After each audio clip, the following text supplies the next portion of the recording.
The film we chose to do our project over was A Beautiful Mind. The character that we chose to analyze was Professor John Nash. Professor John Nash was a mathematician who began showing symptoms of paranoid schizophrenia as a graduate student at Princeton University. While at Princeton, Nash had a roommate named Charles, who helped him take out his frustrations with the enormous stress of publishing original work. 5 years after graduating, Nash is invited to decode classified messages believed to be sent by the Soviets. Nash takes it to a new level by trying to decipher conspiracy theories that don't exist anywhere but in his mind.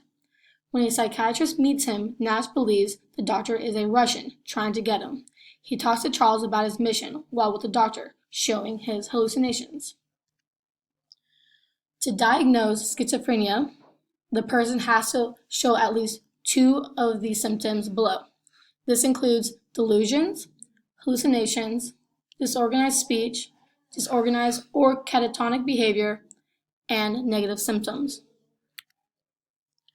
John Nash displays paranoia, delusions, hallucinations, and disorganized speech. For hallucinations, John Nash hallucinated Charles, his roommate at Princeton, Charles' niece, and the supervisor of the Department of Defense, William Parcher. One symptom that John was missing, that is commonly seen in most schizophrenic cases, is depression. Even with his disorder, he never suffered from depression. He was able to fall in love with his wife.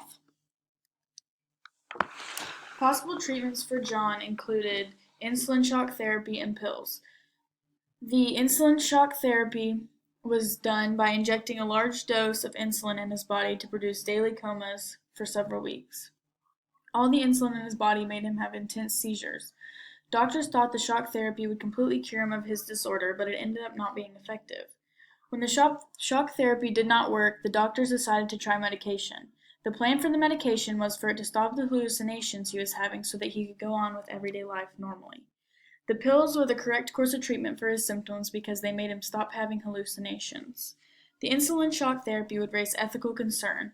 This made him have intense seizures for several weeks, and purposely inflicting this kind of pain on a person's body against their will would not be ethically acceptable.